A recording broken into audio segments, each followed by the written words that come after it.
سمہودی کے قول کے مطابق عیسائیوں نے یہ سازش 557 ہجری میں مرتب کی۔ اس وقت شام کے بادشاہ کا نام سلطان نور الدین زنگی تھا اور اس کے مشیر کا نام جمال الدین اصفہانی تھا۔ ایک رات نور الدین زنگی نے رسول اللہ صلی اللہ تعالیٰ علیہ وآلہ وسلم کو خواب میں 3 بار دیکھا۔ ہر بار رسول اللہ صلی اللہ علیہ وآلہ وسلم نے 2 آدمیوں کی طرف اشارہ کرتے ہوئے سلطان سے کہا، مجھے ان دونوں کی شرارت سے بچاؤ۔ اس رات نماز تہجد کے بعد سلطان نور الدین زنگی نے خواب میں دیکھا کہ رسول اللہ صلی اللہ تعالیٰ علیہ وآلہ وسلم 2 سرخی مائل رنگت کے آدمیوں کی طرف اشارہ کر کے سلطان سے کہہ رہے ہیں کہ مجھے ان کے شر سے بچاؤ۔ سلطان ہڑبڑا کر اٹھا، وضو کیا، نفل ادا کی اور پھر اس کی آنکھ لگ گئی۔ دوبارہ وہی خواب دیکھا، اٹھا، وضو کیا، نفل پڑھے اور سو گیا۔ تیسری بار وہی خواب دیکھا، اب اس کی نیند اڑ گئی۔ اس نے رات کو ہی اپنے مشیر جمال الدین موصلی کو بلا کر پورا واقعہ سنایا۔ مشیر نے کہا، سلطان، یہ خواب 3 بار دیکھنے کے بعد آپ یہاں کیوں بیٹھے ہیں؟ اس کا آپ کسی سے ذکر نہ کریں اور فوراً مدینہ روانہ ہو جائیں۔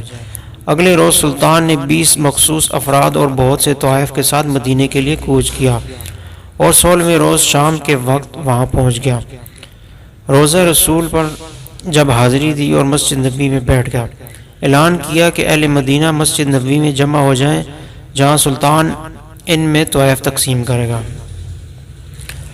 لوگ آتے گئے اور سلطان ہر آنے والے کو باری باری تحفہ دیتا گیا۔ اس دوران وہ ہر شخص کو غور سے دیکھتا رہا، لیکن وہ 2 چہرے نظر نہ آئے جو اسے ایک رات میں 3 بار خواب میں دکھائے گئے تھے۔ سلطان نے حاضرین سے پوچھا، کیا مدینہ کا ہر شہری مجھ سے مل چکا ہے؟ جواب اس بات میں تھا۔ سلطان نے پھر پوچھا، کیا تمہیں یقین ہے کہ ہر شہری مجھ سے مل چکا ہے؟ اس بار حاضرین نے کہا، سوائے 2 آدمیوں کے۔ راز تقریباً فاش ہو چکا تھا۔ سلطان نے پوچھا، وہ 2 کون ہیں اور اپنا تحفہ لینے کیوں نہیں آئے؟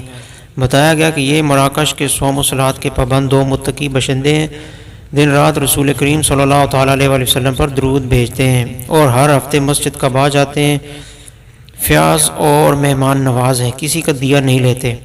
سلطان نے کہا، سبحان اللہ، اور حکم دیا ان دونوں کو بھی اپنے طوائف وصول کرنے کے لیے فوراً بلایا جائے۔ جب انہیں یہ مخصوص پیغام ملا تو انہوں نے کہا، الحمدللہ، ہمارے پاس اللہ کا دیا سب کچھ ہے اور ہمیں کسی تحفے یا طوائف کی یا خیرات کی حاجت نہیں۔ جب یہ جواب سلطان تک پہنچا تو اس نے حکم دیا ان دونوں کو فوراً پیش کیا جائے۔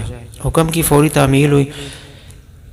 ایک جھلک ان کی شناخت کے لیے کافی تھی، تاہم سلطان نے اپنا غصہ قابو میں رکھا اور پوچھا، تم کون ہو؟ یہاں کیوں آئے ہو؟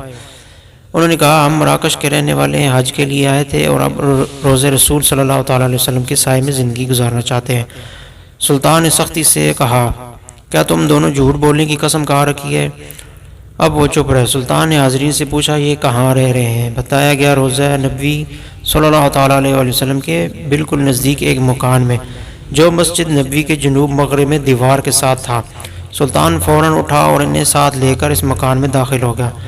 سلطان مکان میں گھومتا رہا۔ اچانک نئے اور قیمتی سامان سے بھرے ہوئے اس مکان میں اس کی نظر فرش پر پڑی ہوئی ایک چٹائی پر نظر پڑی۔